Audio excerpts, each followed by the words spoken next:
Okay, it's me again, Rico Tutorial Vlog, at for today's video, share ko lang po sa inyo itong biglaang pag-ulan naman dito sa amin dahil papasok na po yung taglamig. So ibig sabihin mag-change climate na po. Pakita ko po sa inyo yung panahon po dito ngayon. So ayan po yung panahon dito sa amin ngayon. Hindi naman dito madalas umuulan. Yan, umuulan lang po dito kapag magpapalit na po yung panahon. Halimbawa, papasok po yung taglamig. So ayan, uulan po yan. Pero hindi naman po masyadong malakas. So yan po yung paligid dito sa amin. Yan. At syempre, sa mga hindi pa po nakasubscribe sa aking YouTube channel, ayan po yung aking YouTube channel. Paki-subscribe naman po at syempre paki-hit din po nitong bell all para updated po kayo sa mga upcoming video pa po naming i-upload.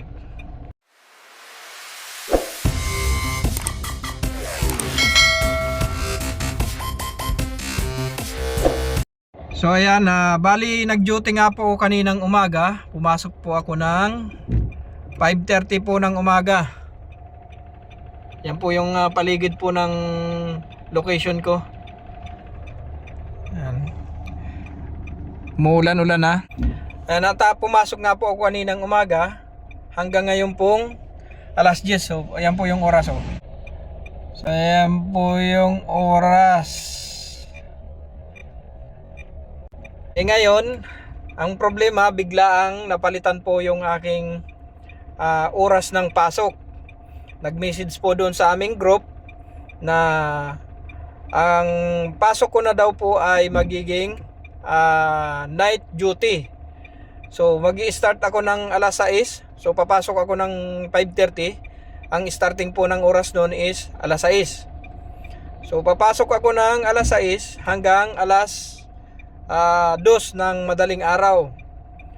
So ibig sabihin, itong pasok ko po ngayong araw ay malalagay siya sa overtime kasi pumasok po ako ng umaga hanggang ngayong alas 10 at bigla ang na-stop at mag-duty nga daw ako ng 6 to 2. So yun, magiging overtime po na itong pasok ko ngayong umaga. Kaya nag-inform din ako dun sa aking engineer na ganun yung settings na mangyayari. So itong pasok ko ngayong umaga ay ilagay na lang sa overtime. At yung magiging regular day ko ay 6 PM hanggang 2 AM. So night shift nga po yung magiging duty ko para mamaya. So dapat ngayong umaga natutulog pa ako, kaso wala naman pong in-inform yung aming engineer doon sa group na walang pasok yung night duty.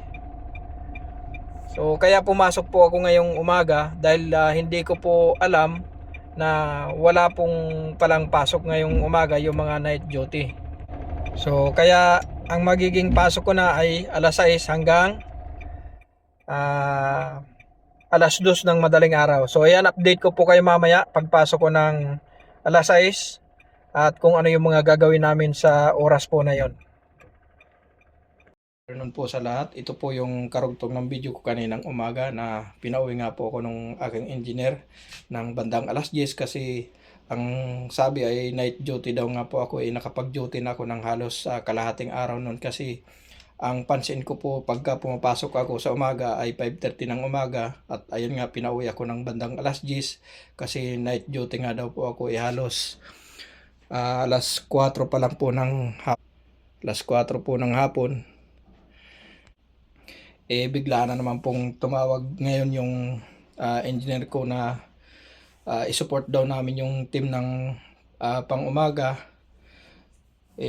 Ito, kaya nagmamadali po ako magbihis. Yung pasok ko po sa kaninang umaga, papatak na parang overtime ko na po yun dahil magpapansin po ako ngayon ng para sa pasok ko po ng night shift. Ang pasok ko po ay every duty ko po ay 8 hours. So yung pinasok ko po kaninang umaga na hanggang alas 10, mapapalagay na lang po yun sa overtime. So kaya magmamadali po ako ngayon, magbibihis na ako kasi kailangan ma-support yung team na pang umaga ngayon dahil malakas daw po yung ulan. So yan, wala pa po akong halos na tulog kasi alas 10, hindi naman makakatulog na agad-agad pag kauwi dito. Yan, magbibihis lang po ako at update ko po kayo. Yan, ganito po dito pagka emergency po talaga yung trabaho. Kapag ganitong umuulan po dito, kailangan ready ang lahat ng team kasi binabaha po dito yung yung lugar. Kasi wala nga pong tatakbuhan yung tubig, gawa ng wala naman pong mga ginawang drainage dito na papunta sa dagat. Para sana kung sakaling umulan, may tatakbuhan yung tubig papunta ng dagat. Kaso wala po silang ginawa dito na drainage. Siguro kung may ginawa man po sila, ilan-ilan lang. So yan, nagsapatos lang po ako at para makapunta na.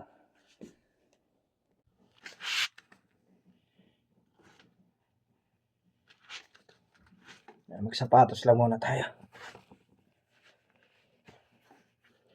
Hindi naman ako bababa ng masyado sa labas kasi maulan. Parang ako lang yung magko-command sa team. Kaya pwede naman ako magsapatos. Pero yung mga tao dapat buta para kahit lumusong sila sa tubig, okay lang.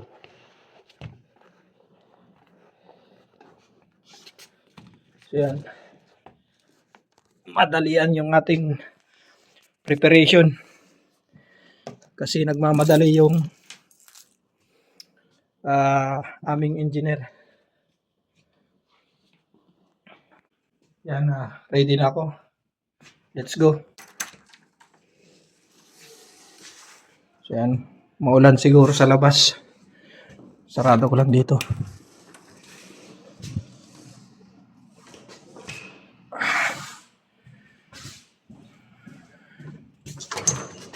Yan, maulan nga po. Takbo tayo.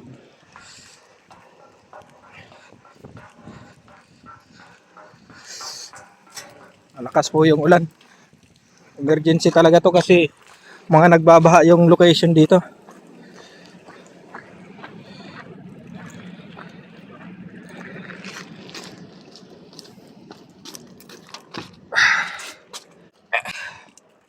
Yan, update ko po kayo pagka nandun na po ako sa opisina. Kasi kung magpa-punch in pa ako, kailangan 2 punch po yung gagawin ko. Isang punch out saka isang punch in.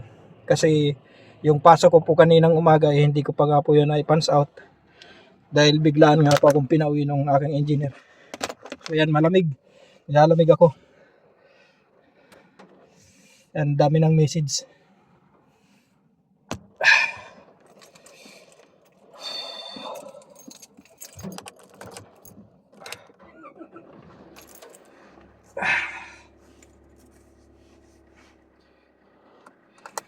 So yan, update ko po kayo pagka andun na po ako sa opisina.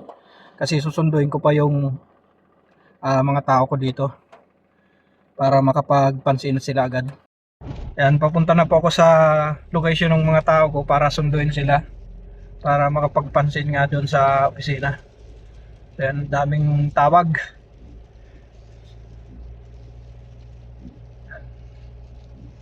Malakas po yung ulan dito, parang kala mo bagyo. Ayan, nasundo ko na yung isang tao ko, yung 4 daw na tao ko sumakay na dun sa naunang sasakyan. Ito yung tao ko na isa.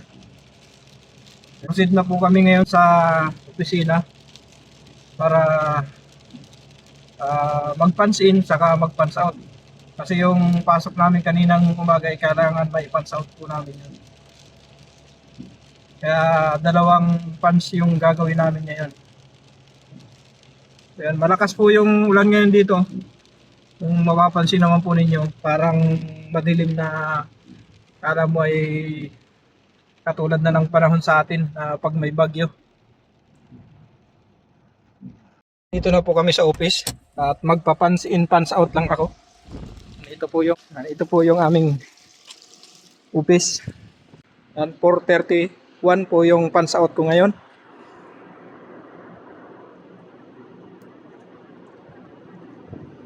Ayaw pang basahin yung daliri ko, basa eh. Please try again. Basa. Thank you. Yan. Nakapag-punch out na ako. Ang kulang na lang yung pansin ko, yung duty ko para sa ngayong gabi. So, wait lang natin ng 1 minuto. Kahit 4:33, pwede na yan.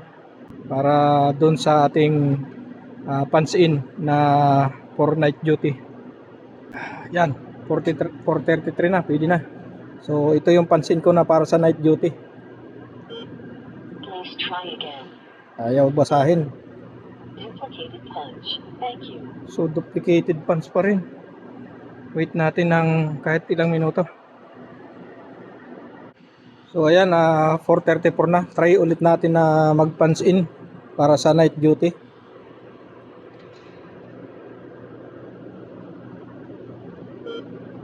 Thank you. Yun. Yun po yung punch in ko ng para sa night duty, 4:34. Puntahan ko lang itong labor ko kasi hindi pa ata nakapag-punch in. Pero punch out okay na siguro. Yung mga labor ko na iba, nauna na po doon sa area.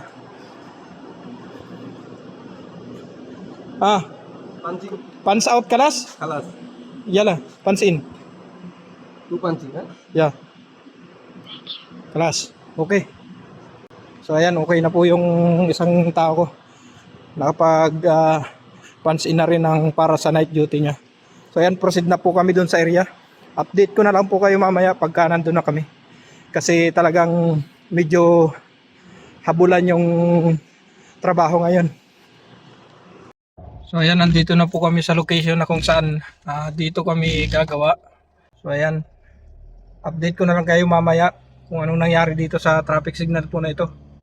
So ayan, mag-update na lang po ako ulit sa inyo pagka kumpleto na po yung details ng gagawin po namin. Kasi medyo may nangyari yatang hindi maganda dun sa traffic signal po namin. So ayan, nandito na po kami sa location po na paggagawan po namin.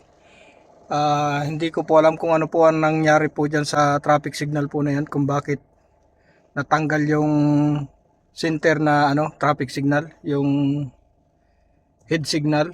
At yung isa, tingnan nyo naman po, nakabaluktot yung handle niya.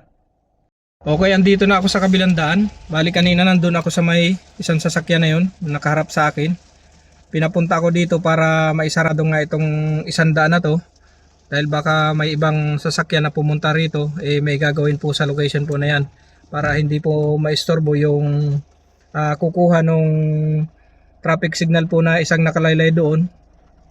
So hanggang ngayon hindi ko pa po alam kung ano po ang nangyari dyan sa traffic signal po na yan. Dan medyo malabo yung aking camera ngayon. Dahil siyempre siguro sa panahon, sumabay yung ulan at medyo gabi pa naman. Ang oras na po dito sa amin ay mag alas 5 na po ng hapon. Pero kala mo ay maliwanag pa eh. Siguro sa kuha lang ng camera ko.